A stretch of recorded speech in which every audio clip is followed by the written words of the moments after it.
welcome everyone. And my guest today is an interesting guest. I've always been passionate about economics, but I really never got the chance to study economics in school. And my guest today is a professor of economics from LaSalle University in Philadelphia. And he published a number of books. And the one I'm holding right now, it's titled Economic Integration in Africa, the East African Community in Comparative Perspective. And it's going to be a book that we'll get into later. But having said that, Professor Richard Elias Mshomba, thank you for joining me today. Thank you very much for having me. I'm looking forward to our conversation. Just to let you know, this is my first in-person podcast, so it's amazing to have you as the Wonderful. First guest. Thank you. And for those who don't know, Professor Richard Mshomba also happens to be my mentor, and I'm really quite happy to have you as my mentor. And I think over the course of this podcast, people will definitely get to understand why I appreciate that. And I'm also very proud of what you've been able to accomplish yourself. And I really appreciate the opportunity that we can do this together. Thank you very much. So how did you sleep last night? I slept well.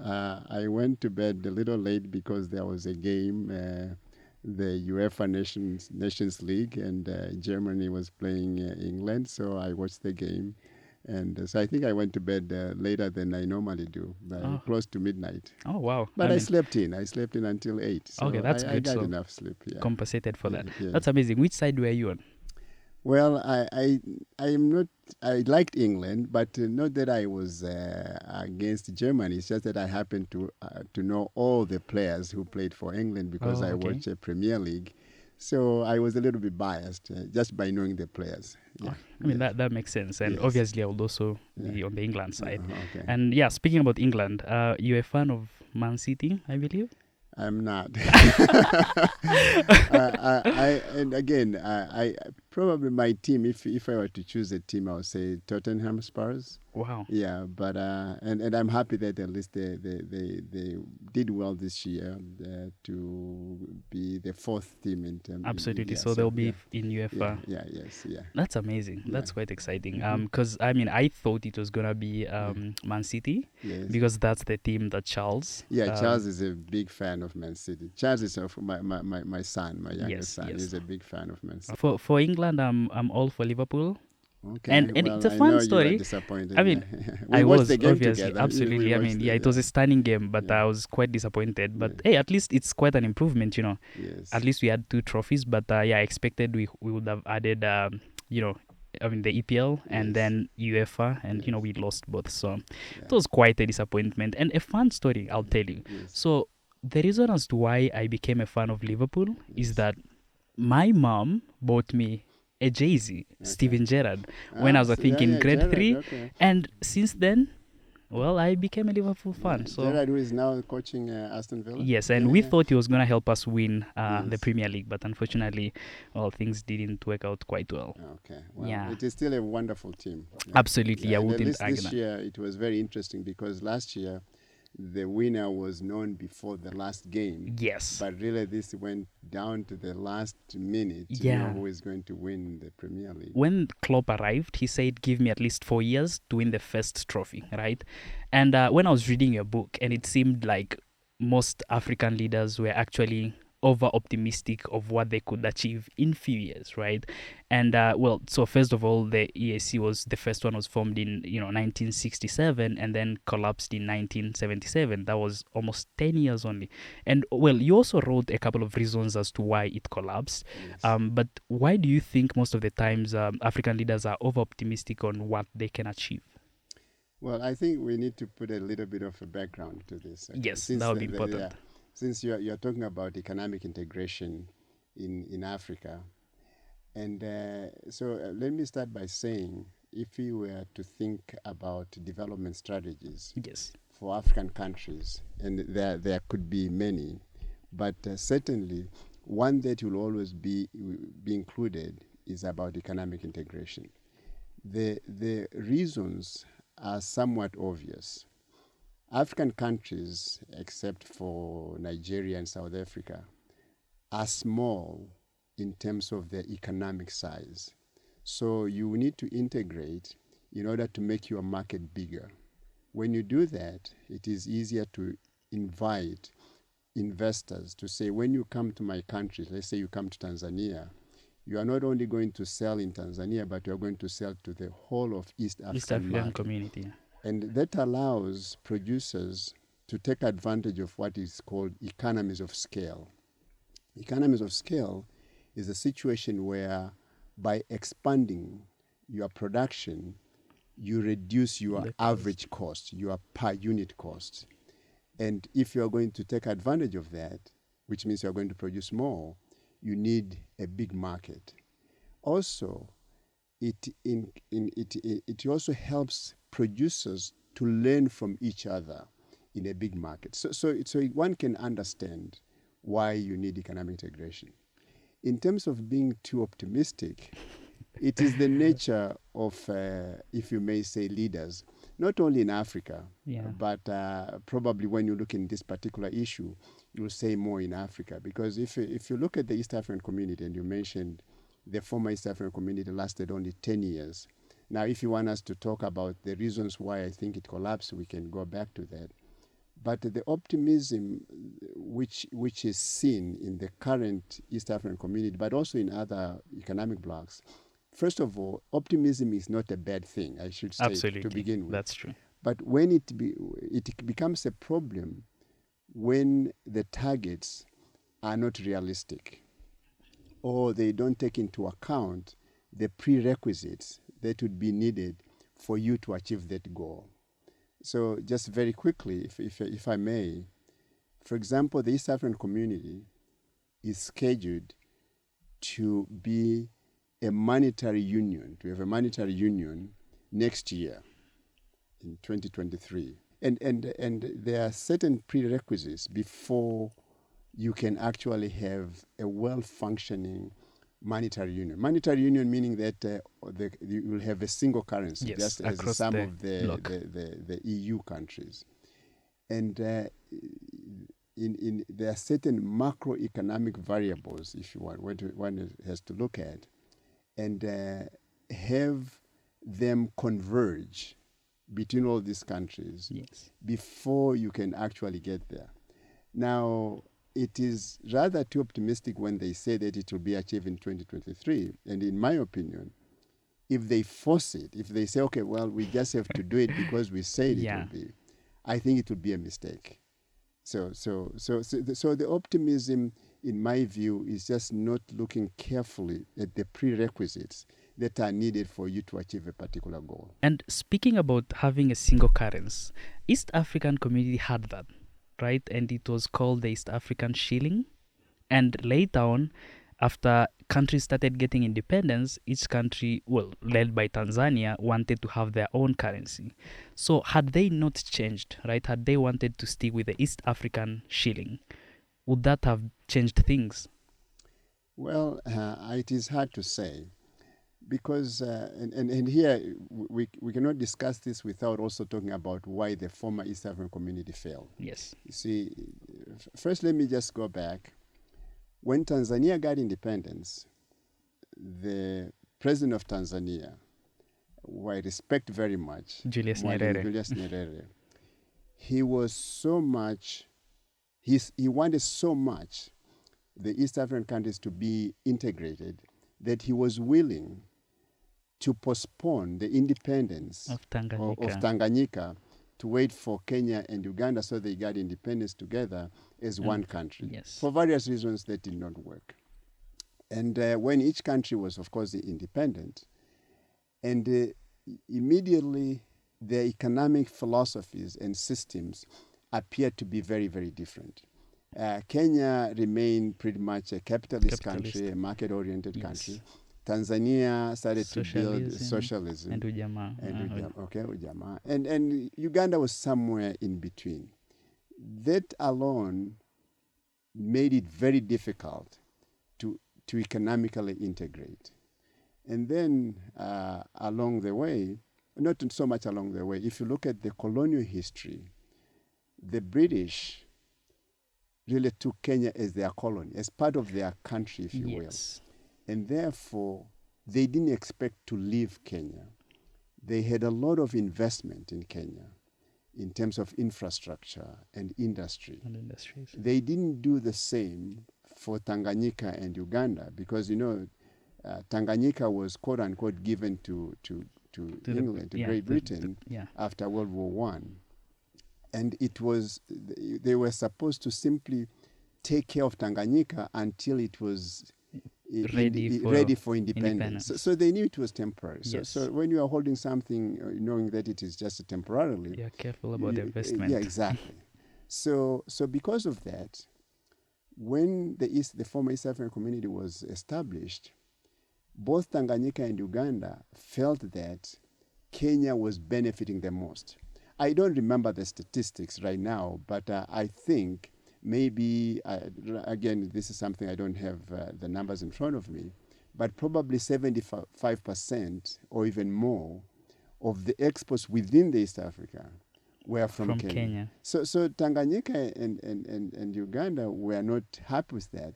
Now, combine that with what I said about the very different economic systems, and then on top of that, Idi Amin come into play, and Nyerere, given his philosophy, wasn't going to sit down with Idi Amin. Eventually, the East African Community collapsed.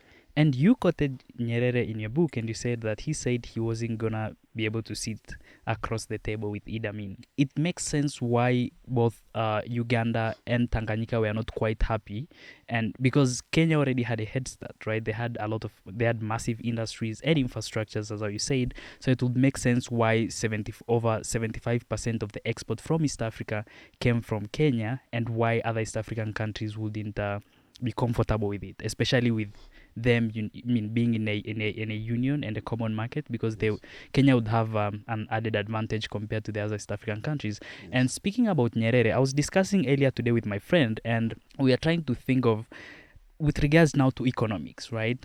To what extent should governments have control of the market?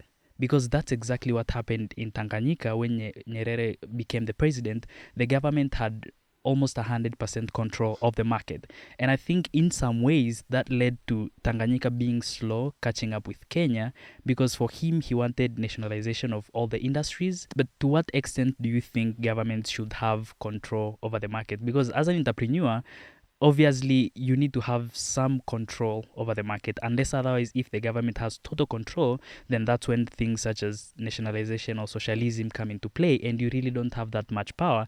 And given those circumstances, then it's hard to have things such as competitions or freedom of choice for customers, and that really hinders entrepreneurs. So to what extent do you think government should have control over the market? And now we are speaking regarding Tanganyika and nationalization and socialism, or ujamaa, if you will. Well, so since you mentioned Nyerere, and as I said, I have so much respect for him, Nyerere was a person of principles. And for him, he wanted socialism as a way that would bring development for all people. So, because you can always talk about development by looking at the gross domestic product per capita, but he wanted development for everyone, so the standard of living would go up.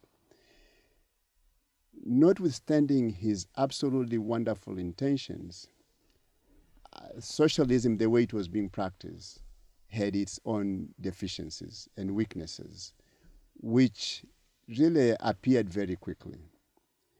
Because while the government has a very clear role of providing clearly public goods that cannot be provided by the private sector, and also goods and services which we say have externalities, positive externalities. What that means is, for example, when your education or anyone's education is not good only for themselves, it also serves the society. If someone is vaccinated, it does not only give him or her protection, it also gives protection to people that he or she gets in contact with. Absolutely. So that we say there are certain services that have positive spillovers, positive externalities. And for those things, the government has a very clear role to play, because if you leave to the private sector by itself, it will not produce enough of those services because it doesn't take into account those positive externalities. So the government has a role. And also, the government certainly has a clear role of providing a good environment for the private sector to work. Having said that, there are certain things during Ujamaa which were clearly to be done by the private sector, and the public sector cannot do it efficiently. There was no reason to prevent entrepreneurs to open businesses. And one thing that I think was misunderstood, in my view, during socialism, you say, for example, you want to be an entrepreneur. An entrepreneur is a special type of labor. It's someone or some people who take risks. So for someone who doesn't understand, may think that an entrepreneur doesn't produce anything. Because let's just take a very simple example, that you decided to open a business, but you didn't have capital, financial capital to start it. You wrote a proposal and you went to a bank and you were able to get a loan. With that loan, you bought some machines, you hired people, and you started producing a certain product. And let's say that you are successful in that, you're able to produce this product and you're able to get a market for it. And now when you take into account the revenue that is coming in and the cost of doing your business, you are making a profit. Some people at that time consider that as, but this entrepreneur didn't do anything. All they did was to go to the bank and get money and hire people, but they didn't do anything. And that is, I think that was a big, big mistake.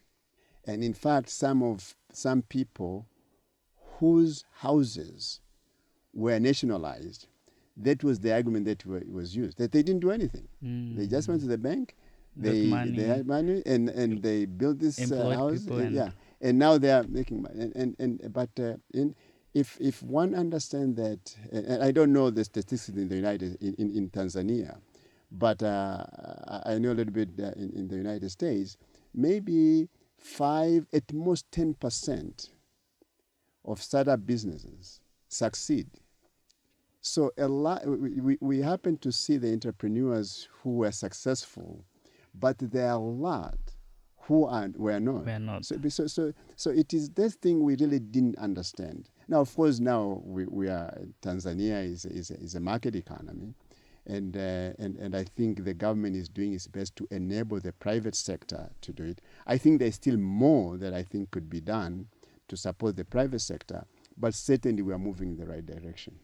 That's good to hear. Yeah. And I think the misconception, I mean, that's bad because to be honest, as how you said, it's only a very few percentage of entrepreneurs who are willing to take risks actually succeed, right? And I think the individuals who shape a community in a way that, they create innovative products, they solve some of the most pressing problems, and they're the ones who actually agree to take these risks, right? And I think on the other side, they should actually be appreciated for the effort that they're putting in and for the problems that they're trying to solve, and really for how they're trying to make the community better.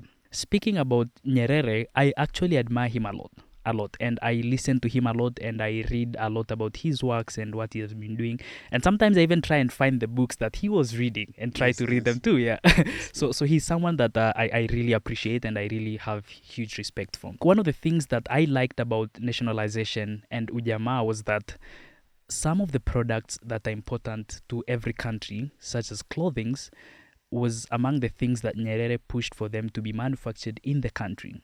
Because most East African countries, but I think Rwanda has a very less percent of that. Most East African countries usually buy second-hand clothing, right? So they'll get clothing imported and people will be buying them. But then Nyerere pushed for the country to be able to manufacture its own clothing. And right now in Kenya, they'll be having the elections this year. I saw William Ruto, who is one of the contestants, saying that one of the things he'll push for is for the country to manufacture its own clothing. And personally, I think that's a good idea, right? I don't know what you think on your end. Why is it a good idea? Well, yeah, obviously you're the economist here, but I'll try and say what I think. Yeah. First of all, I think it's gonna create jobs, right? A lot of jobs. And secondly, I think from the very beginning, or at least during colonial time, Africa was made to become producers of raw materials in a way that I was reading somewhere, I don't remember where exactly, but I saw that after independence, if I'm not mistaken, most African countries were told by IMF and the World Bank that if they are to get loans, one of the requirements was actually to keep on producing raw materials. Right, so rather than having industries to process the materials and sell them as finished goods, they had to keep producing raw materials. And I think given the fact that we are currently producing raw materials, and if we are to establish our own industries, I think that's going to be an advantage. And who knows, maybe you could also create some of the world's biggest clothing brands. So, okay, two things. First of all, what you said about IMF is not true. Really? I'll come back to it. Okay. There is nothing wrong at all, and actually it's something very respectable, to encourage domestic production. But you cannot make it sort of like things must be produced. You can create an environment. Yes, there is no reason. Tanzania produces cotton. Uganda produces cotton. We could use that to produce fabric and use the fabric to produce clothing. But instead, we export cotton, which is processed in other countries, let's say in China. Yeah. And then we import the fabric from China, and all we end up doing is something that is really, we add very little value because now it is cutting and sewing. Now, but when you say, let us produce our own clothing, that's fine. But first ask yourself, why is it for a producer of cotton, or why are they getting a better price selling to the world market, to the external market, instead of selling at home? You have to, and one is to look at that, just because if you simply force, if you simply say, okay, but we have to produce it, without looking at the cost factors, let's say you, in order to do that, to achieve that, you require that cotton is sold at a low price to domestic producers of fabric. Let's say you did that. Yes. And indeed, you made it possible to produce fabric, but by somehow controlling the price of cotton. You may succeed, I would say temporarily, but most likely you'll hurt your farmers, who are in millions, than actually the number of jobs that you are trying to create. So first of all, I don't think there will be anyone, any economist, who would be against production, not only of textile and apparel at home, but what you need to do is to create the economic environment that will make it reasonable to do that.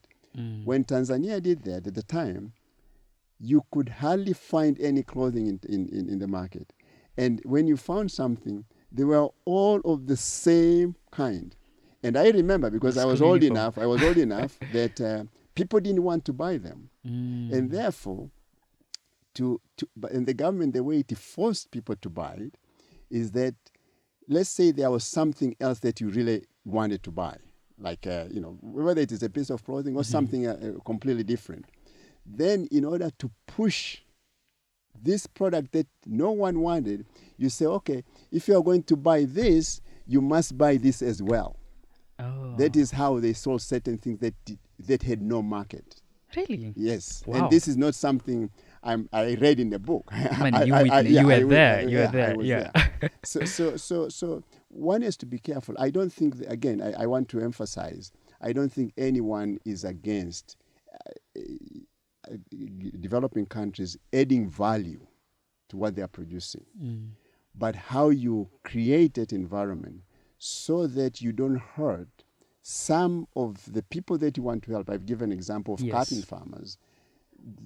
So one has to be careful about that. Again, you can create an environment that makes it reasonable for the private sector to process their cotton here, or to process their coffee here, or their tea here, instead of exporting it.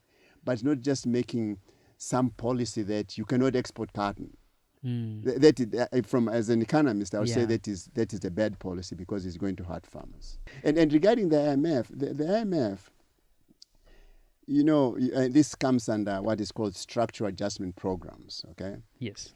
And I really don't think there is any place where the IMF say that you need to sell your products as raw materials. No, I don't think it was selling. I think it was more of keep on producing raw materials. What's I'm wrong with not that? sure. I mean, I'll cross check the facts and then Yeah. I'll share them. But yeah, so quick question. Yes. Because with my understanding is that some of the world's leading economy are actually industrialized economies, right? So Yes. they're doing the manufacturing and industry and everything else, right? Mm. I mean, how many countries do we have, or at least what percent of countries do we have that are actively involved in the production of raw materials, and they sell raw materials, and they have some of the biggest economies in the world too? It depends on what you mean by raw material, because if you say natural, for example, if you are producing oil, are you going to call that Well, I mean, are you processing it? Because I think if you like, for me, my question is really of, if you are producing oil, crude oil, right, for example, Yes. I mean, if you process it and you sell it as, either diesel or petrol, whatever it is, right? Yes.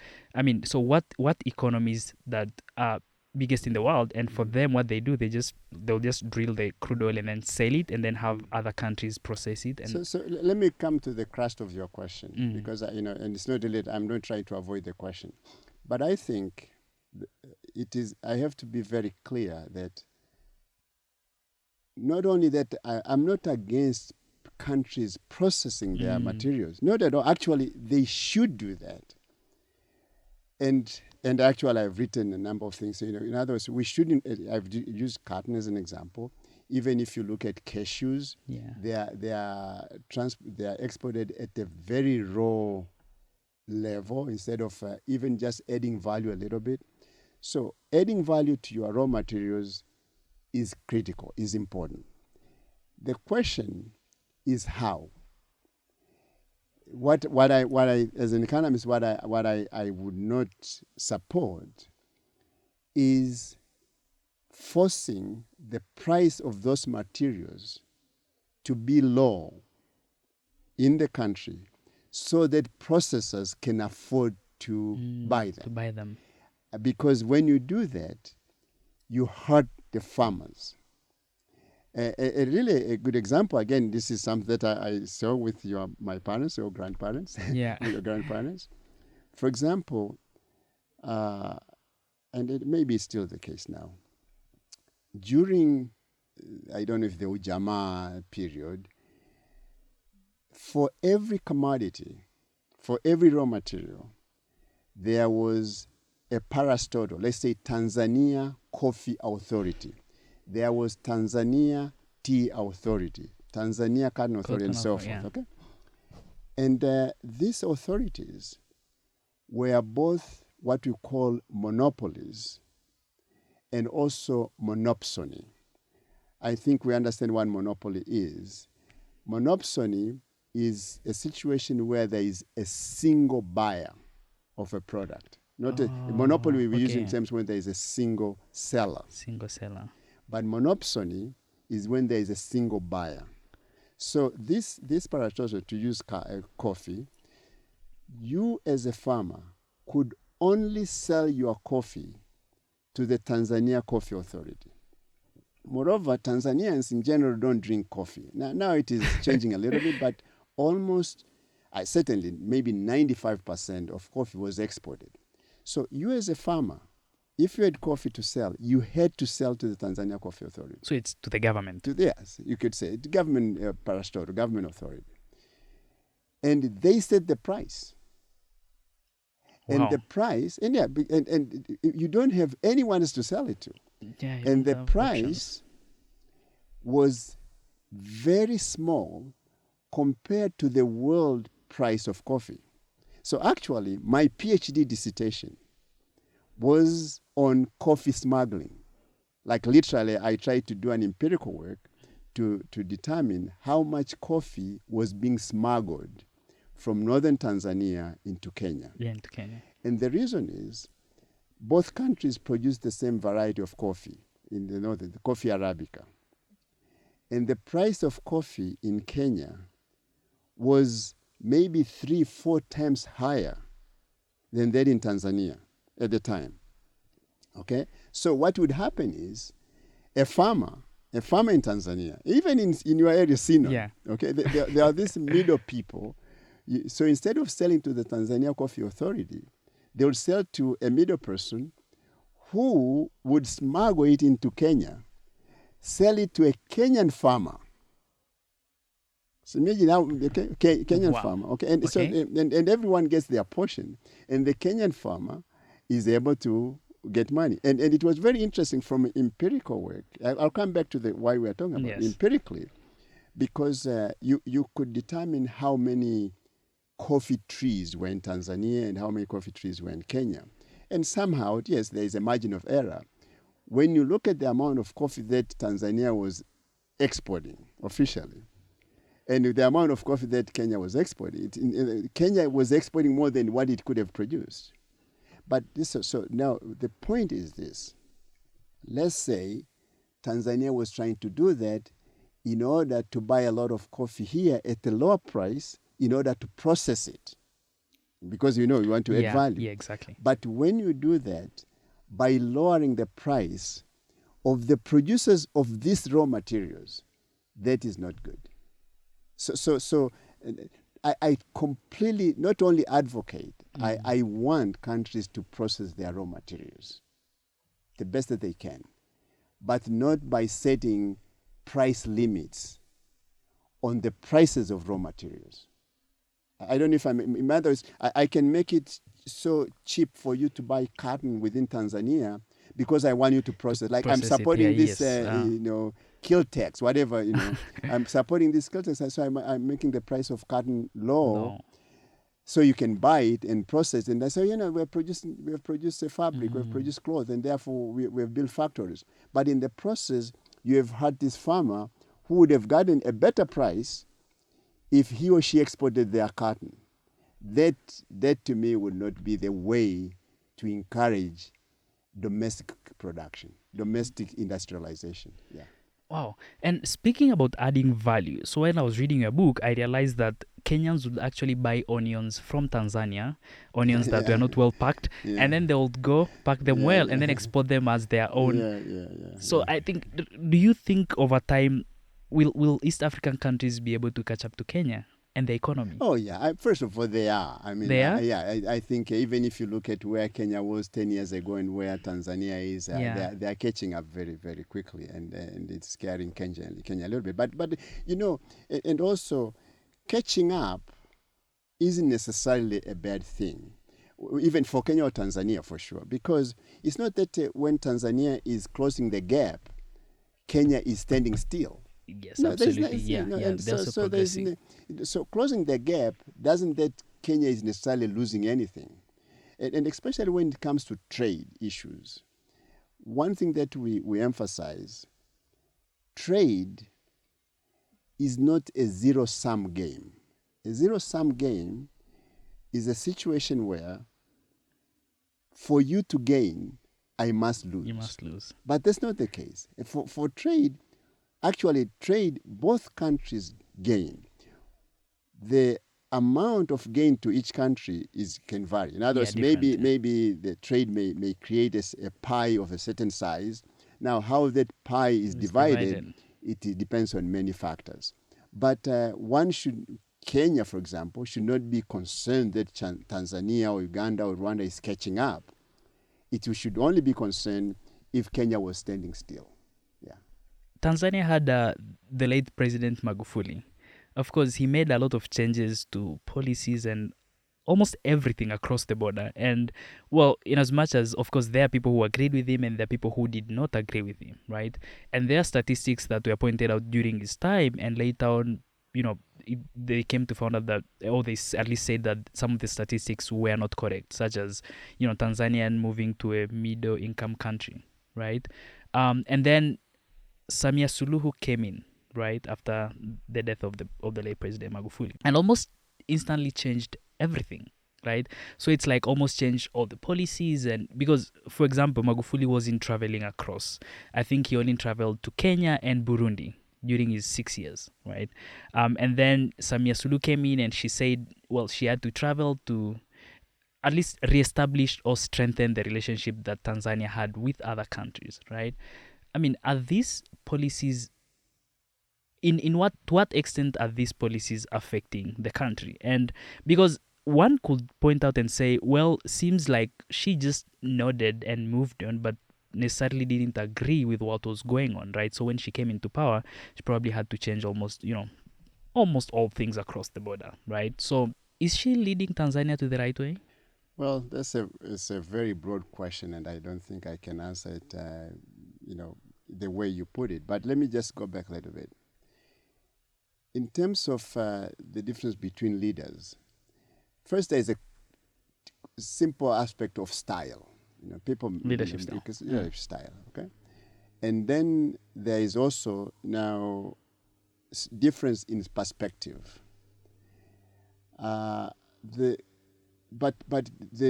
Since we see a big difference, if you will, before the late President Magufuli and now President Samia, part of that points to the nature of Tanzania's constitution.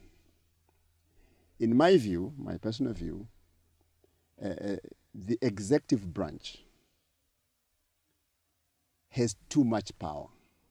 In Tanzania, if you ask me, Yes. that has too much power. And therefore, it is possible, it is very easy to see very different leadership styles or systems because they have so much room to do things the way they want. To maneuver. Yeah. So if because again, if the Constitution worked in a way that the three branches of government were equal and totally independent of each other, you will still see differences between presidents, but not the kind of difference that we have seen, especially between these two. The two. Now, the slight danger of this major difference is, and I may go back to investors, okay, especially foreign investors, but it can also be domestic investors. And again, I'll combine with this entrepreneurship thing. Yes.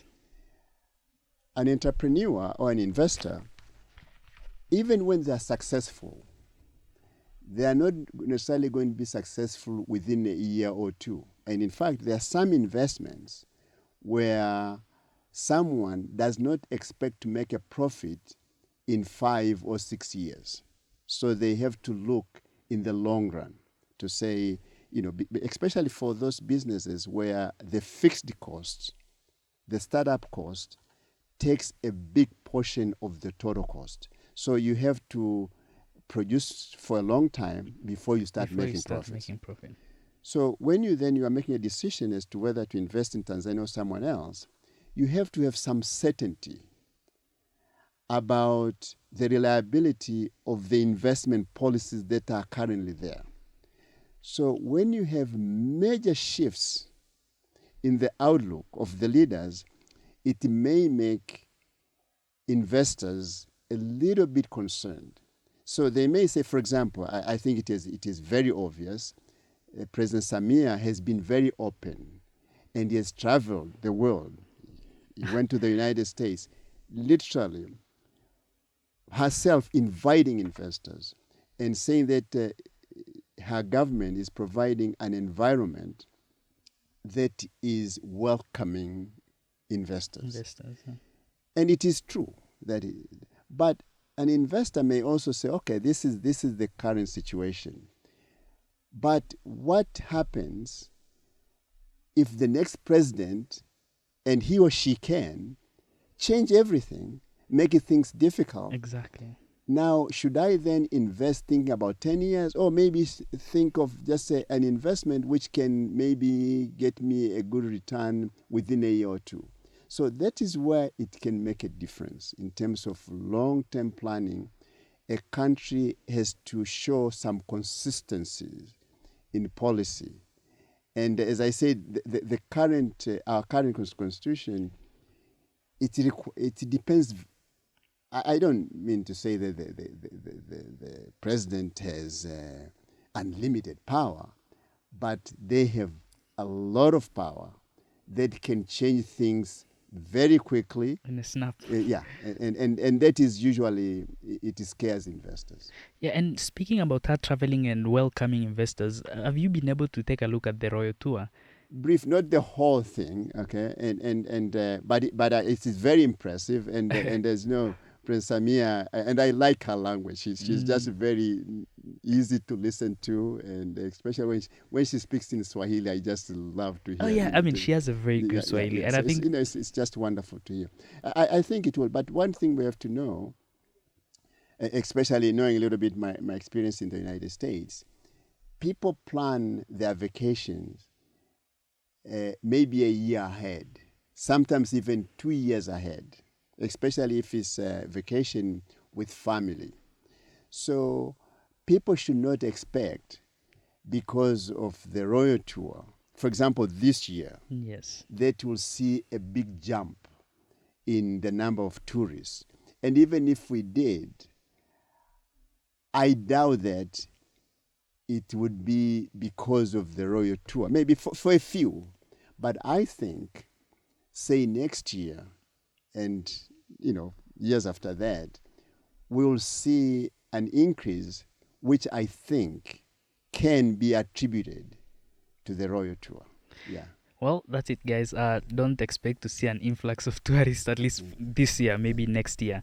And that's exactly what we are saying too. And now it's not the leader, but now it's the people. With what has been done by President Samia, they're expecting to see the results this year, right? So it's like we always instantly want to see the result after we have done the work, which is quite the opposite of probably almost everything, really, because everything takes time, right? And for us, we want to see changes, as soon as possible, right? Yes. Probably less than a year, a few months, or a few days.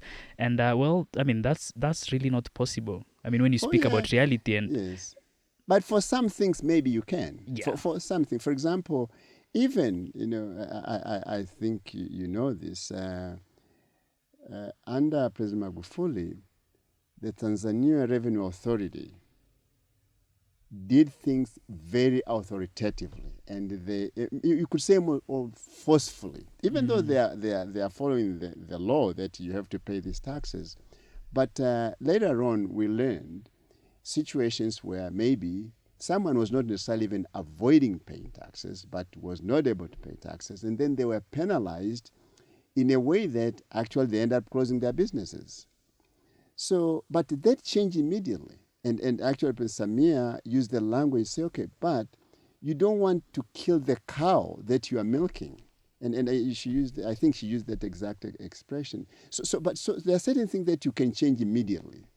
But for the others where you really don't expect to see the results immediately. For example, as I said, I think there is a clear difference in terms of how welcomed investors are today.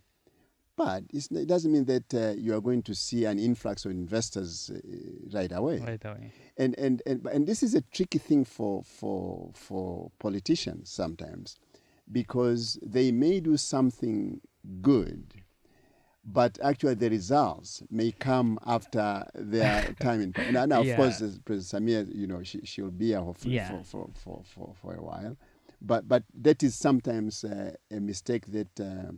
Mistakes happens because also leaders are thinking about short term, because they want results to appear while they're still in power. While they're still in power. That's a huge problem because it's hard. Yeah. It's hard for that to happen. Yeah, yes. Absolutely. Mm-hmm. Have you ever used mobile money?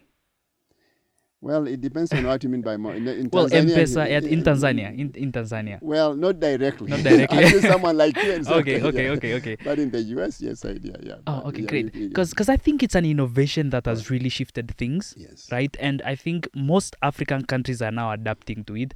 And when you go to Rwanda, I'll tell you, you can buy almost anything using mobile money, and people hardly carry cash with them, right? For example, if you're taking a motorbike, right, you can pay using mobile money, right? So it's like almost all the countries in East Africa, or Africa for that matter, are trying to adapt to mobile money, right? And I think it's also changing things in the way we know and use money. yes, And in as much as there are actually solutions there are solutions that were online and people didn't need to use hard cash. But I think in a way the pandemic accelerated that process. Yes. And do you think we are heading towards a cashless system? You say we have to a lot of extent, and we still have cash. Yes. But first of all, what you've pointed out, I think, is very, very important to point out. And from what I'm reading, actually, East Africa, not just East Africa, is among the leaders in the world in mobile money, which is really it is good to see that. But also see in person, I see that actually taking place, and the benefits are plenty. Whether I'll reach a point where we're cashless completely, I don't know. And I'm not saying it is bad or good, but as long as it happens organically, in other words, just it happens. Yeah, it happens itself. Itself. Like we're not rushing things up. That is fine. And I was disappointed in my view. I don't remember when, if it was sometime last year, and I wrote an op-ed piece about this. When Tanzanian government increased taxes on mobile transfer payment, and there was the argument was that the tax revenue that was going to be collected was going to be used for specific projects. I just don't know. In my view, where the money is going to be spent, as good as it is, for education, does not necessarily justify the means. Now, the means that we are raising this revenue. So I wrote an op-ed piece because I felt it was a tax that hurt mostly people who are poor, because those who are transferring a lot of money can do through banks and therefore avoid paying the taxes. Okay. I don't remember where it ended, because at some point it was they kind of held and decided maybe not to, and maybe they reduced the amount of tax that they are going to increase. I don't know. And it was something that I've studied very carefully. But to me, it sounded like it is a tax that hurt the poor more than those people with better means. And it's quite fascinating because it's an innovation that is actually benefiting a lot of people, right? And the world is actually astonished by it. And here we are increasing tax on one of the innovations that at least, it's showing a huge promise for success in the future, worldwide, Africa, Tanzania, everywhere.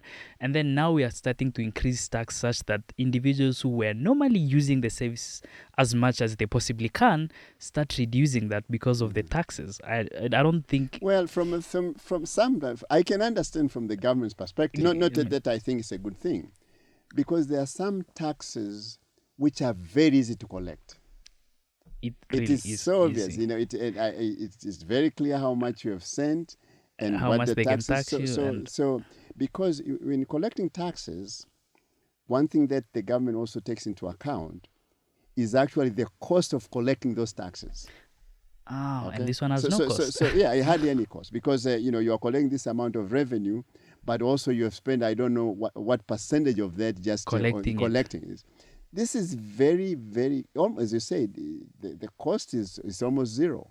So it is, from a government's perspective, I'm not saying it is equitable, but it is very efficient. But of course, one has to be careful not to use that as the reason to put taxes on, because if you use that, really, then there is no limit as to how much taxes that's people true. should. It also in some way discourage people from using the service, in as much as they need to use it. I mean, cash is still an option, really. Yes. So people can choose to use cash, but Yes. I think it's just bringing in unnecessary inconveniences. Well, despite the fact that you understand why the government is doing that and the benefit and the cost of collecting the tax, it's easy for them. That's a problem that most African countries face, even in innovation. Like you innovate something and the amount of tax that the government takes, it becomes a huge challenge, and you even want to move industries. Did Mohamed Dewji, who would also be a guest on my podcast, did he move one of his industries to Kenya during Magufuli's time because of tax? That I don't know, because all I know is also reading in the newspaper, but I don't really know Okay. all the details to know what the reason. Since hopefully you'll have an opportunity to talk with him, I think it's a question that Absolutely. you'll be able to answer in person. Yeah, we have spoken a lot about raw materials and industrialization, but let's talk in a different market right now, right? The data market or data. um, do you think there is a huge or at least untapped potential in Africa when it comes to the data market? Because I think you would agree with me that economists and policymakers need data as much as they can so that they can able to make informed decisions. So do you think that's an untapped market in Africa? For example, if I were to establish a data company right now, right? In as much as there are a lot of privacy concerns nowadays with regards to people's data and most notably their personal data, but do you think it's also a market that people can also start exploring in Africa? First, I have to be very clear about what you mean by a data market. It means people collecting Maybe data statistics. okay. Yeah. So data, statistics, reliable data is very important. Now, whether you call it a market or whatever, it is very, very important. And I'm saying that now really as a researcher. And I rely on data. And my conclusions are based on data and analysis. I'll just give you one simple example that I'm working on now. Right now, I'm working on a book looking at the impact of preferential trade arrangements. I'll give you one simple example. The United States has something called African Growth and Opportunity Act. What it is it provides easier access for some, if not all, African products into the US market. That's actually, textile is one of them. So some textile from Tanzania, for example, or from Lesotho, can enter into the US market duty-free. But the same type of garments, say from China or Thailand, will face some tariffs. So there is a preferential treatment. Okay. So I'm trying to look at the impact of these preferential trade arrangements to these countries that are quote unquote preferred. To do that, I look at data. So, and I can find, the US provides data. I can find data of exports from each country in Africa to the US. And the US keeps a database where I can find what proportion of those goods per item took advantage of this thing called African Growth and Opportunity Act.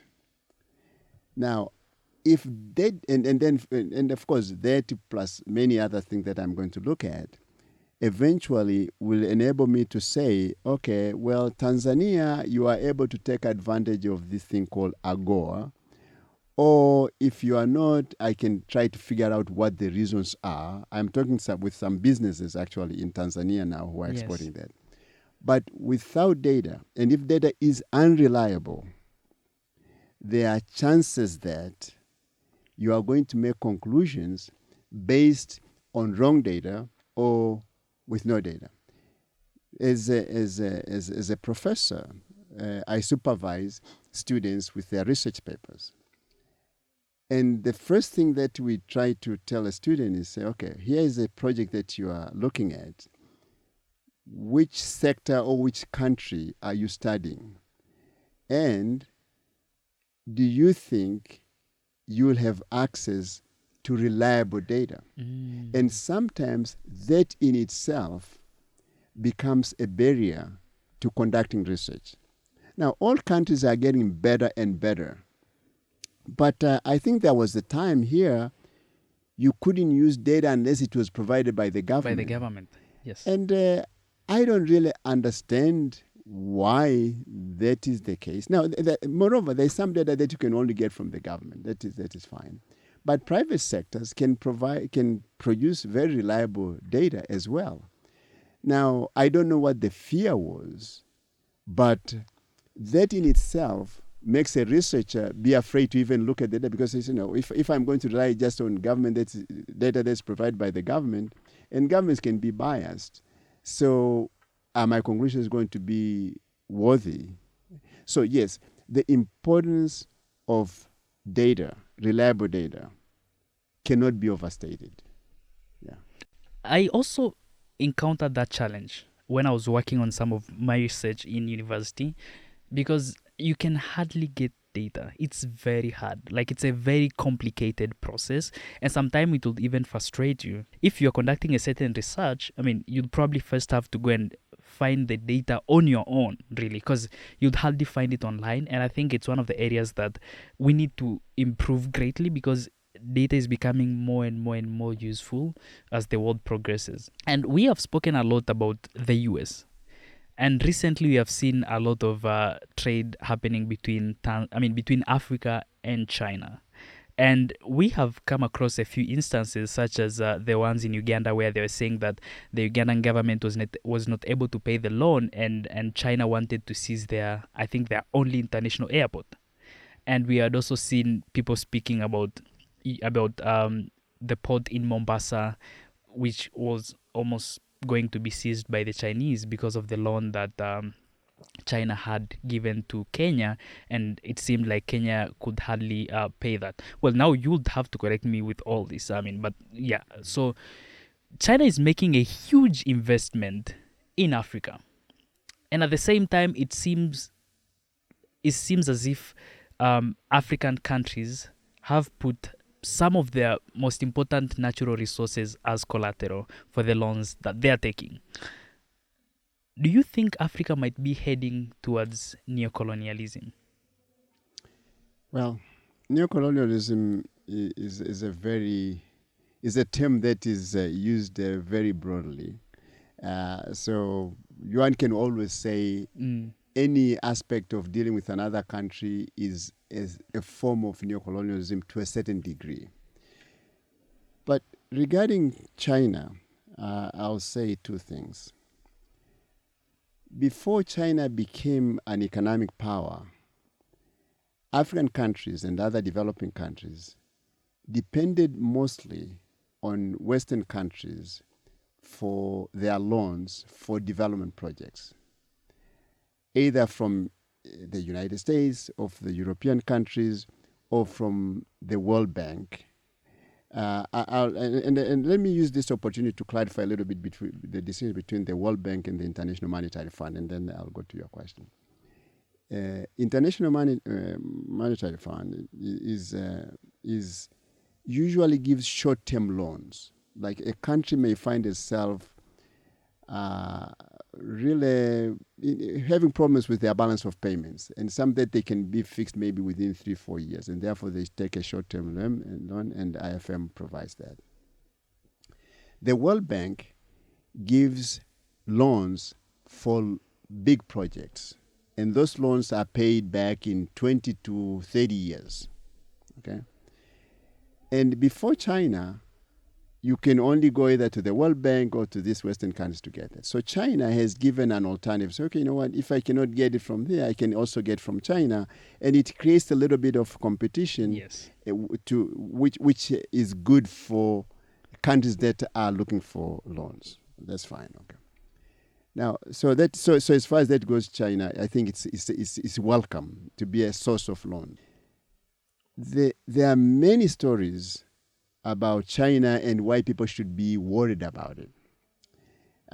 You talked about the Entebbe airport and Mombasa, and the story that is written a lot about is the port in Sri Lanka, where China apparently also gave them a loan, and apparently the conditions were, if you're not able to pay in time, then we will actually sort of own the port, and supposedly that happened.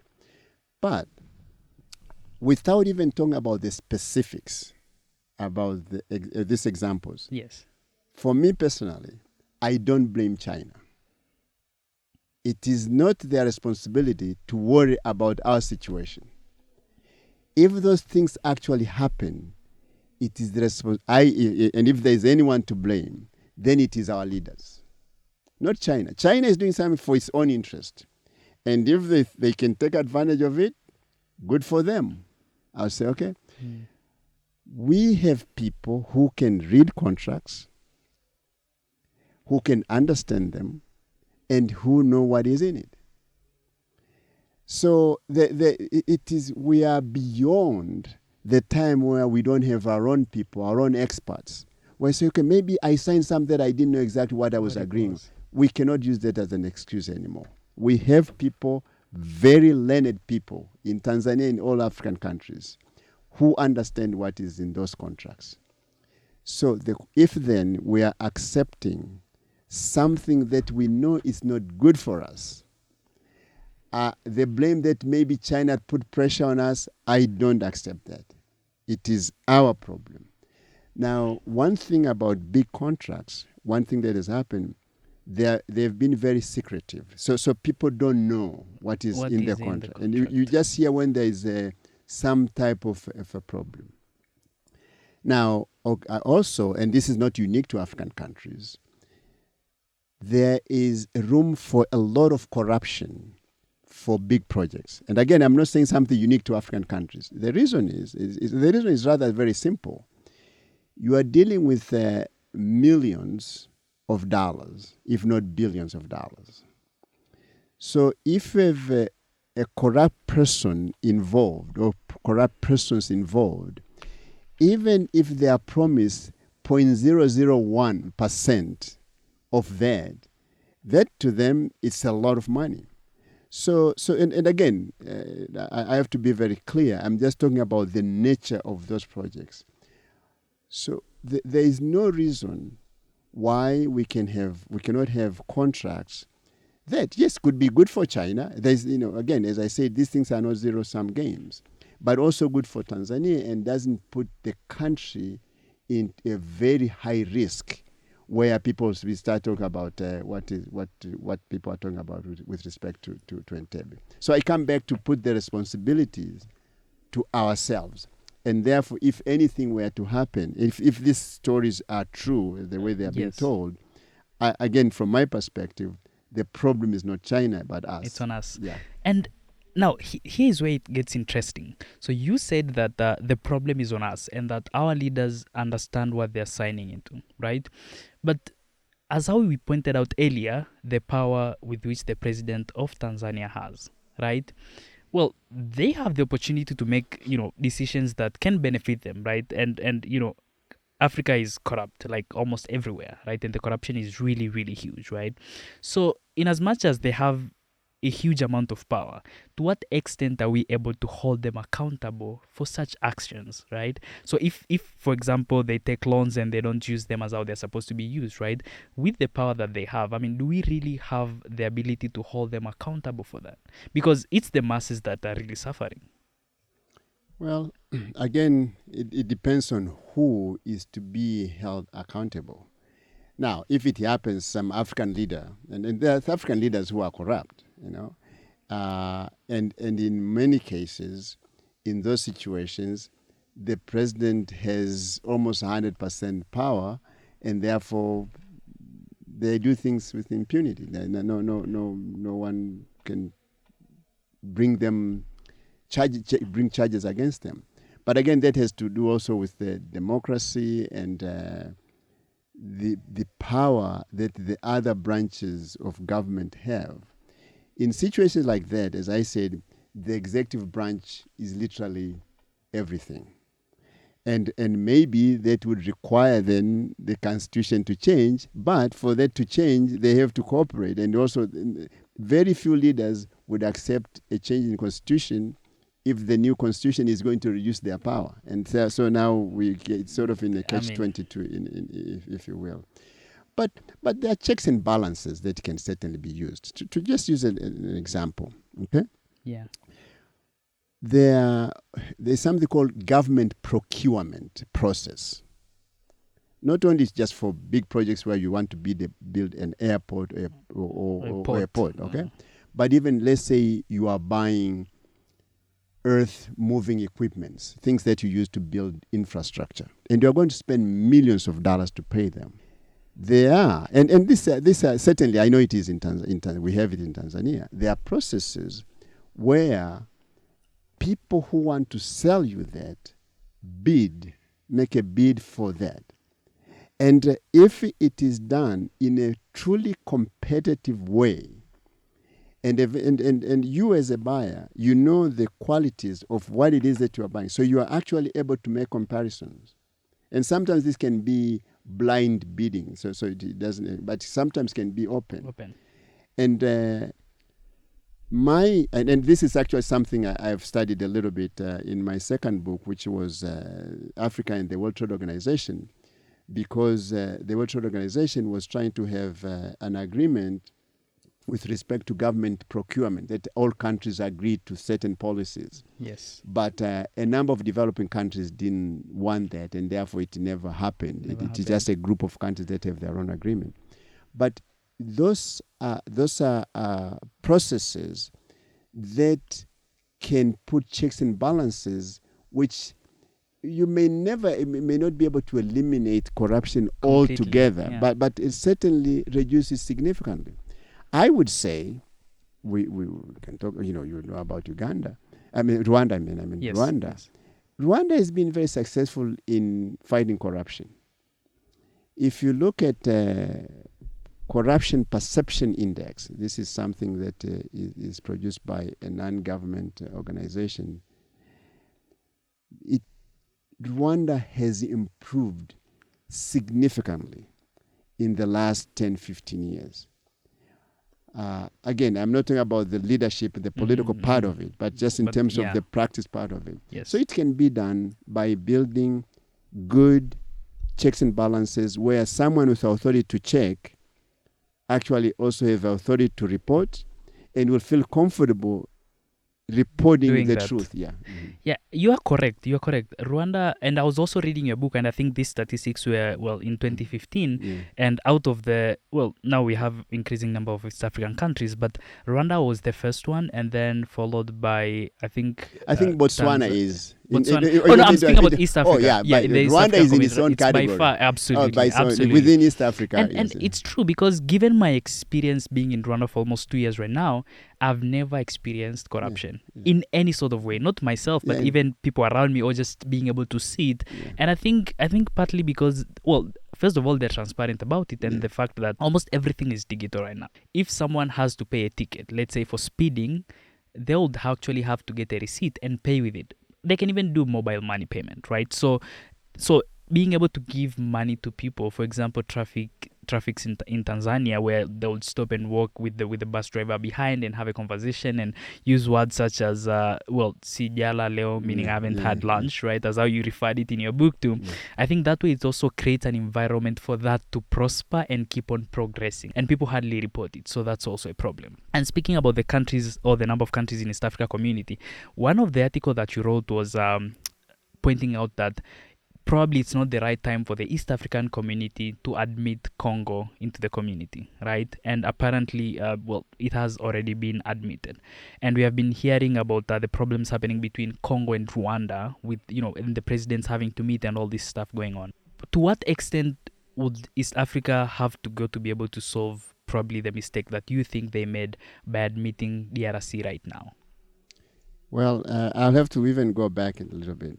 I think, and I still believe, it was a mistake for the East African community to admit South Sudan as a member. Because the East African community, notwithstanding its problems, is a very dynamic economic bloc. And it has reached a very high stage right now of a common market. Just very, very quickly, in terms of economic integration, there are stages. 5 stages. There are stages, okay?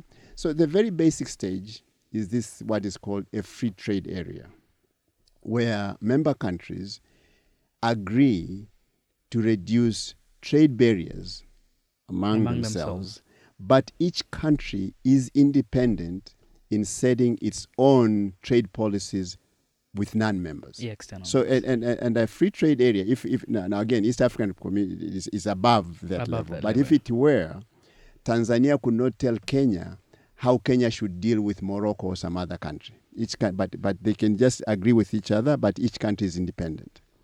There is usually there is a problem with that because, again, without going into detail, there is something called transshipment that can happen because someone can try to sell something from, again, I'm using Morocco just as an example, to Tanzania through Kenya because maybe the Kenya has a low tariff rate for this good, and then it goes to Kenya, and then Kenya sells it as their own produce. Okay. Then from there, you go to the next level is what is called a customs union. So a customs union, all countries have reduced again their trade barriers among themselves, but then they have common external policy, external trade. Yeah. And now, of course, we are supposed to be beyond that. If East Africa, the East African community, was truly a customs union, Kenya or Tanzania or any of these other countries cannot, in the World Trade Organization, for example, negotiate as a single country because it doesn't make any sense because whatever it is that you are going to agree is okay. So whenever you see these negotiations with other countries on trade, which are done independently, it is a very clear signal that this is not yet a fully fledged customs union. Then beyond that is when it comes to the common market. The common market, because up to customs union, when we talk about free trade, is mostly on goods. But with the common market, it becomes easier for the factors of production, more specifically labor, to travel, to move from, And I'm not talking about free movement of people. I'm talking about free movement of labor. There is a distinction. You can go right now to Kenya as it is, just to visit. All you need is your passport and a COVID vaccination card, and you go through. You just go and come back. Yeah, that's different. Movement of labor is you going to Kenya and looking for a job in Kenya. In a common market, the process through which you get a work permit is very simple if indeed it is a common market. Fully fledged. Yeah, it is. Yeah. But actually it was very interesting when I was working on this book because it was just when the common market was supposedly agreed upon, and Tanzania put certain policies, I don't remember the specific, which made it, they increased the fee. It was actually 33%. Okay. I remember that. Yeah. The fee that you needed to pay in order for you to get a work permit, which is just, again, it didn't make sense given that now we are getting into a common market, and if there were any barriers or that would make it harder for you to get a work permit would be reduced or removed, but at the same time it was increased. So this is to come back then to the South Sudan and Democratic Republic of Congo. Here is an economic bloc which, well, at least on paper, if you will, are operating as a common market. And next year they expect to open monetary union. I honestly hope it doesn't happen because I really think it will be a bad decision from an economic point of view. Okay, it's not ready. So you are bringing this. South Sudan is really, if you want to be, it's a failed state. And what do you mean by that? In other words, you cannot say the government has full control. Yeah, that's true. Okay, that's true. Okay, controlling Juba and a few states doesn't mean that you have full control. And the Democratic Republic of Congo has not seen stability from the time of independence. Yes, when Mobutu was in power, because he was a quote-unquote a strong man, and therefore he really controlled things seemed to be calm. But really, it was the eastern part of DRC, was never stable. So you are bringing these countries into the EAC when the East African community countries don't really have enough resources to resolve or to support those countries to bring them to the level where they can fully function. So for me,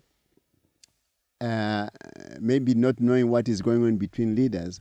I feel these are political decisions which are not necessarily good. And also, unfortunately, for some leaders, there is some prestige. Now there are 7 members instead of just 5. And now we can trade with the Democratic Party. I honestly, from an economic point of view, there is nothing that we wanted to trade with DRC that required the DRC to join EAC for us to be able to do. Because many countries in Africa belong to many economic blocs. I think you said more than, was it 3? Yes, for example, now DRC, maybe it belongs to 6. Moreover, the East African Community, COMESA, and SADC, supposedly they've kind of united to form a free trade area. So what is it that DRC wants to do with East Africa that they cannot do with the existing structure for them to be a member? That I don't understand. So I feel this element of saying, okay, now it is bigger, and you say the population is this much now, the GDP of East Africa is this much, and it makes news, it makes headlines, and all leaders like to point that out. But if you really look deep down into the effects, on the practice, I don't think it makes a difference. So that's why I don't understand. And not that anyone listens to me, but I just say I don't think it is a good decision. Well, I mean, you never know who is listening. I don't. It's quite fascinating, and you have made some really strong points. I was speaking to one of my friends from DRC when they had joined EAC, and I mean, I was shocked when he was speaking about how, the East African community wanted to admit DRC so that they can, have an advantage over their resources. So even the perception that they have is that they are admitted so that we can steal their resources. And when you look at the bigger picture, where it looks like they're the ones giving other countries a bigger problem to deal with, right? Which is quite fascinating.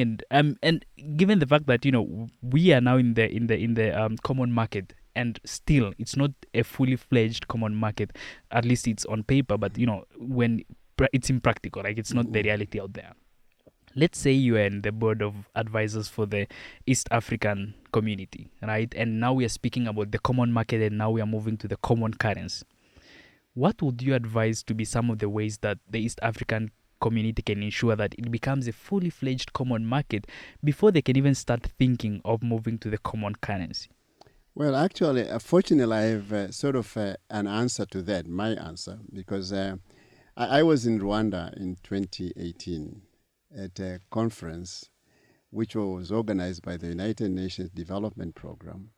And the theme for that year was about economic integration. My book had just come out, and that's how they found my name, and therefore they invited me to be there. And each participant, like myself, was required to write a paper and to make some recommendations.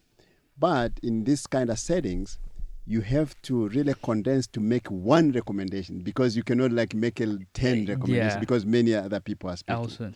So for me, is to make these stages of integration real, authentic. So I would say the first thing is revisit all of these agreements. Revisit them. Before you move forward, revisit them. They will find a lot of gaps.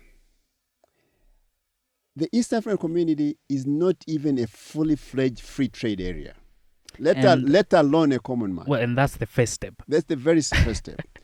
And now, if you say this to the leaders, they will deny. They will point out things that we've been progress that we have made, and there is no denial.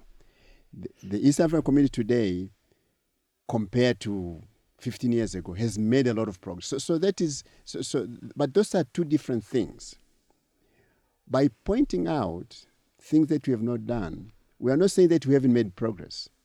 And actually, if I may point out this, because I pointed some things out at this conference, and there was I don't remember the name, but there was a minister there were three ministers, one of maybe education, one of social services. I don't remember, from Rwanda. Okay, Yeah, Rwanda who were at the conference, and after I spoke, she said something to the effect that, why are you only talking about problems?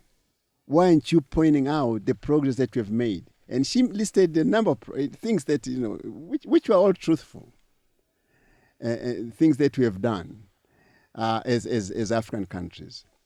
And I said, I completely agree with everything that you said. We have made a lot of, and it's true, African countries have made a lot of progress. But I thought at the conference, we were trying to understand why African countries are not able to reach their potential. And because no matter how much progress we've made, we see a lot of areas in which we've fallen behind when we compare where we are with what we can be. Where we are going, yes. So this is why then I'm coming back to saying what needs to be done is for the East African community to go back to all agreements that they've made. And their deadlines, they put targets to say, okay, let's look at free trade area. We still do this A, B, C, D. We still have non-tariff barriers which really limit the flow of goods and services. Why do we have them? Before they start saying, okay, let us have a common currency of a political federation. So my suggestion is to evaluate how much do we need to do in order to fulfill the things that we agreed to do. That would be, if you ask me, one single. And if we did that, we'll see a lot of changes, positive changes. And then maybe we'll be in a position to say, okay, now we should move to the next stage. Because I'm not categorically against a monetary union. I have a point. I'm not, but I just think we are not ready. Yeah. I think we are not ready to be honest. And I'll give you an example. So I bought one of my microphones from Kenya, right? And trying to get it to arrive in Rwanda, it was a hassle. And given the, well, as I always say, we're in the common market, it shouldn't have been that way, right? And I wanted to use DHL and I had tax to pay, right? I mean, it's a bit complicated than that, but obviously, I mean, as how you said, I mean, the conclusion is that we are not truly ready for having a common currency or political federation, and looks like we really have to go back and start assessing the stages that we have said we have completed. Have we really completed them, and to what extent, right? Yes. And what could be better? Because I think there are a lot of places that things could have been made better. As an economics professor and as a researcher, what is one of the most important economic concepts that you think are crucial for us to understand the world around us? Well, when you put it like that, then the answer becomes also very simple and very simplistic, but it still covers a lot. But given the nature of the question, and again, the answer is going to be very basic. I would say is to know that prices of goods and the quality of goods and the efficiency of producing goods and services. We made when we started this conversation, we talked a little about the role of government. So I don't want for anyone to misunderstand that I think the government has a very important role to play. But having said that, understanding the dynamics of supply and demand, the competitive nature of production, and even the competitive nature of consumers looking for those goods is critical. And when you ignore that, sooner or later something will fall. If you, a very simple example to illustrate, for example, here sometimes I hear, there is a price ceiling on sugar. okay, Yeah. uh, which is usually set below the market price. It sounds very good.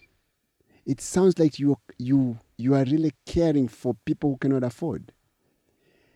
But if you are not able to subsidize production of sugar, in other words, for the price of sugar to go down, not because you've just said it, because there is more sugar supplied, it won't work. You can put the police, you can, but you can absolutely be, and this is nothing unique about Tanzania, anywhere in the world. You can take the most clean countries like Scandinavian countries, which are really, from a corruption perspective, they are very clean countries. If you set a system where you have a price control which creates a shortage, there will be an underground economy. And what do you mean by underground economy? In other words, someone, instead of buying sugar in open market, I'll buy it somewhere else. Okay, yeah. Or if I'm able to get in the official price, I'll try to sell. So that is what I mean by it. So again, just respecting this, there are certain things that the market does better than the government, and therefore to enable the private sector to do it. Yeah. That makes a lot of sense. Yeah. And you spoke a bit about Scandinavian countries, right? And you said that their economic system is good, right? And I think also the education system is amazing. And I was reading a bit about Finland's education system, and one of the things they said is that a student cannot start school unless they're 7 years old. So they want when kids are young, they have time to spend with their family and really grow up like kids, playing around with other kids and just being kids, right? They don't want to rob that away from them. And I'm pretty sure you're one of the people who have had a lot to say about the education system in Tanzania, and you have compared it with, across Africa and the US. And one of the things you had pointed out was, I'll say two things, right? The first thing you pointed out was actually universities in Africa lacking career guidance officers, right? And the second one was that the education system, or at least for university stage, they make it difficult for individuals to obtain their PhDs, right? So they have requirements that you didn't otherwise find them in other countries, right? Well, that's, outside Africa, obviously, right? So it seems like there's a lot of things to be fixed with regards to the education system in the country, right? For example, the late President Magufuli wanted education to be, the medium of instruction to be Swahili all the way from primary to university. And I don't know how feasible that is. However, that goes to just show how much Tanzania is putting a huge emphasis on ensuring that the medium of instruction is Swahili. But now let's go back to the reality. So right now, if you are a Tanzanian student going to a local government school, from grade 1 to grade 7, the medium of instruction is Swahili. Then from Form 1 to Form 6, the medium of instruction is English. So it's like a flip of a switch. You are from Swahili, boom, all of a sudden you are in English, right? And this is a huge problem, and I have witnessed it firsthand. I was lucky to go to the school of St. Jude's, and the medium of instruction was English, so I was lucky on that end. But for my sister, for example, it was all of a sudden switching from, so in primary school, English was taught as a subject, and then Swahili was used as a medium of instruction. Secondary school, English is used as the medium of instruction, and Swahili is taught as a language, right? So these are some of the problems that have created challenges, especially for students who have gone to government schools, to adapt. And at times, they would even think that they're not bright enough, even if they had passed with flying colors their primary education, right? Their primary exams, right? And then all of a sudden they have to learn everything in English. And for me, it's actually a disadvantage if you're to compare them with students who have actually attended private schools where the medium of instruction is English, right? So looks like we have a lot of problems to be solved in the education system, but let's speak about the three: the medium of instruction and the change from Swahili to English in secondary school, and having career guidance office with universities. And I would accept the fact that African universities are not well developed, because in as much as I think the first university established was in Africa, but still Africa has a long way to go in terms of universities and doing research, because what we are seeing is that, some of the universities, or at least most of the universities in the US, for example, they're the ones who are leading when it comes to doing research, right? You'll read a book by a neuroscientist, and the research was conducted in university, right? And it's go I mean, for all fields actually, even medicine, right? But for Africa, it's a totally different story, right? And the third thing would be, why are they making it hard for individuals to obtain PhDs, like creating unnecessary requirements for them? First of all, you may have to remind me later the three Don't worry, questions, I'll but definitely do that. I Yes. think I have more than three issues that I want to talk about. First and foremost, and I really want this to put everything in context. Tanzania has made a lot of progress in education, significant progress. Well, Really, that's good to hear. No, but it is, even without, you don't even have to look to such Statistics. And again, I don't want to compare with myself when it was only maybe during my time in the 60s, maybe 4% of students who finished elementary school were able to go to secondary school. And not everyone went to elementary school. So in terms of the number of students who are getting elementary school education, secondary education, and higher education, there is significant progress. Absolutely. And if you're any time interested, the World Bank actually publishes this data. The data, of course, is provided by the countries themselves, but you'll see significant progress. And that is something that actually I think every administration in this country should be commended for. Okay, so let's put that in place. With the question that you have, but at the same time, since I'm in education, I can also see a number of problems and challenges, and some are really very hard to understand why they continue. In other words, because many of the problems that we are going to talk about, they are not things that can be solved in one day. The language part is very confusing for me. During my time, okay, again, this goes to the 1960s, it used to be that Swahili was the medium of instruction up to 4th grade. And then from 5th grade, everything was in English. So at least you switched a little bit earlier. Okay. And I think it made a big difference. I don't really know. And I would be curious, because you have people who can check facts. I don't know if there's any country in the world, apart from Tanzania, that has the system that we have, where elementary school or primary school, you have using one language. And as you said, immediately, because secondary school, I don't know. And for people who study education, I don't know how it can be justified.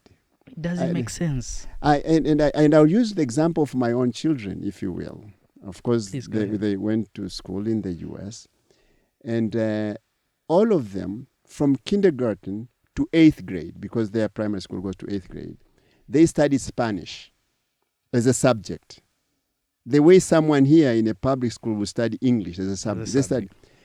And to imagine that when they went to secondary school, and there they say high school, now they will study everything in Spanish. I'm absolutely positive they would not have been successful. Absolutely positive. Even though they did very well in Spanish as a subject. Yeah. Now, why we keep this is beyond understanding for me. Sometimes, and again, I don't know enough. I can see the problem. I don't know enough to say how to solve it. Whether to choose certain subjects which will only be taught in Swahili and from throughout, or some that will only be taught in English, I don't know. But the system is bad for students. It's just bad. It's very bad. And again, I'll give an example, because as you know, we have a community library that we established. And one day I was sitting with a student. I was looking. She was doing some math. I don't remember which grade, but maybe it's Form 2. And I saw a problem, and I said, okay, show me how you solve it. And she looked at it, and she wasn't sure. And I said, okay, don't worry about it. Tell me what the question is asking in Swahili. And she said, I only know these first 2 words. When I told her what the question was in Swahili, when she understood, she did immediately, like right then. She knew exactly what to do, but she didn't understand the question. It shouldn't be that way. So again, really, the government should do something about this. There was, during Kikwete, there was sort of an new education policy which talked about these things. Supposedly there was going to be a solution to this, or at least some that would change the system, but it just remained there. Nothing has changed. Nothing happened. Okay. And of course, yes, the main reason, even for parents who struggle, they try to send their kids to private schools, not because they have money. They do everything possible. It is because of language. Because certainly it helps them in the future. So, and then after that, if they go to public schools, it's fine. So that's one. Another, which you didn't point out, but I want to bring in. And actually, I wrote an op-ed piece just last week in The Citizen. The Tanzanian higher education system, in my view, is very rigid. What I mean is, it puts a student in a certain stream of lessons, which now they are bound to stick to, even if maybe they wanted to do something different. So there's this thing, combination.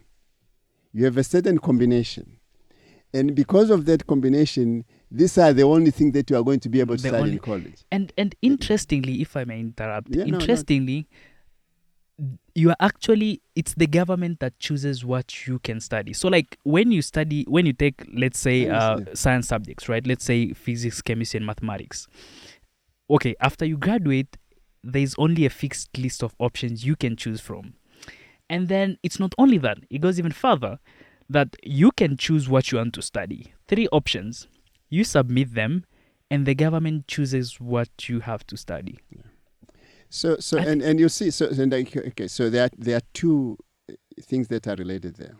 One, again, is that why should you decide what a person wants to study? Okay? And it goes to too much emphasis is put on these things called national exams. I really think it is totally outdated. We now, especially with the technology, we are in a position where you can see a student's progress in a particular course throughout assignments from whatever level. Yes, a national exam, you can have it, but it carries so much weight to decide someone's future on one exam. As an educator, it doesn't make sense to me. Especially, suppose I was doing very well in biology, in general. Yes. But I had a bad day when I took the exam. Final exams. And really, I want to study medicine. Now I won't be able to. The moment you write that exam, everything else that you have done before that gets excluded. Yeah. It's like, and that is, and this you see how we can connect to something that I don't understand, and therefore, and also as you can see, it is even a bigger problem than what we can see. Students study, memorize to prepare for the exam. That's instead always of the case. And you cannot blame them. That's the system, and that's so again. So what they are learning is just something that's very superficial. After the exam, you can forget and sort of move on. Yeah. I don't think things should be like that. Now you point. By the way, just to tell, in the U.S. system, a student. I'll come back because I forgot something. The system that we have worked okay during socialism. The government has these plans. We want to produce this many doctors, this many engineers, this many. So they just allocate, And when you finish, you get a job with the government. Exactly. Like you could get a job straight away. You didn't apply at that time. You did not apply. Well, you actually, when you finished, you kind of set your priority. You want this thing or this, and then the government allocates it for you. Yeah. Okay, so you didn't write a resume or a so CV. It made sense at that time. Now, in a market economy, you can't do that. It's impossible.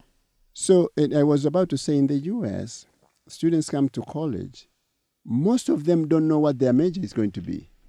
And you don't have to know. It's because okay. there are certain courses that everyone, regardless of their major, is going to take. And then certainly by second year, because college is 4 years, by second you want to have a major. But your major may take only about 1/3 to 35% of your all courses. You take courses in other areas because employers today, they want someone who has a broad knowledge.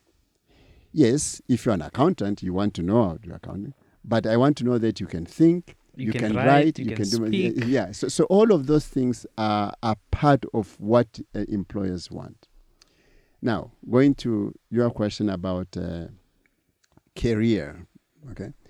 Every college in the U.S., and I'm sorry that because people are saying, why you cannot compare the U.S. and with Tanzania, but actually there are certain things that we can. When a student is looking for colleges, because, you search, you have a choice. Yeah.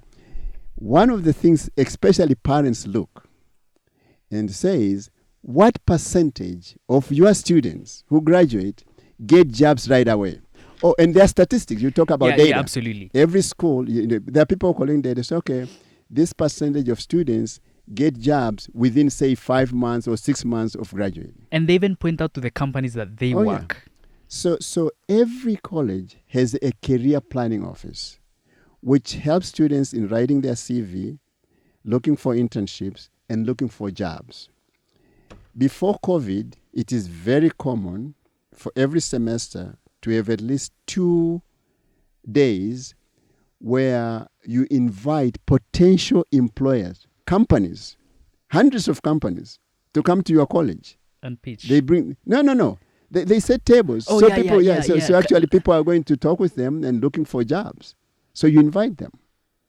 So it creates this environment where a student knows that the university that I'm studying at, I'm not only getting an education, it is going to help me. The university is never going to guarantee you that you'll get a job. No university will do that. Yeah. And they can't. But they send a support to you. Now, of course, here we don't do that. Maybe it's considered, you're on your own. And also, I don't even know how it would work here. And again, this is the difference in system. Here, to apply for a job, you have to wait, take the final exams of your third year, if it's third year, wait for, and then get a diploma, and then apply for a job. It is, in many countries, what you have already done before the final exams of your last year in college. Can be used to apply for college. It is used. And it's valid. It has to be used. So, as you know, Alphonse and Dennis, they both got jobs before they graduated. But the contract is that you are going to start after graduating, and also that you actually have to graduate. But because how much more are you going to learn about this student when they only have 1 semester left? Is very little. That's true. So I don't understand why they have to wait until maybe 6 months later after finish college. That is when they have all the pieces that they need in order to apply. But again, those are changes that I think can be done easily. And once a university, actually, I think the university that is going to start doing that in this country will see how students will see it to be very, very attractive. Absolutely. Now, the final point about making it difficult for people to get PhDs, it's something that I don't know if it is 2 years ago. I remember reading in one of the local newspapers saying that, whether I don't know if it was the University of Dar es Salaam or the Tanzania education system in general, was requiring people who are getting a PhD to have published articles or an article in a peer-reviewed journal before they could get their PhD. And I wrote to say that really is requiring too much. Yes, a dissertation is a very, very important, critical part of a PhD, someone getting a PhD.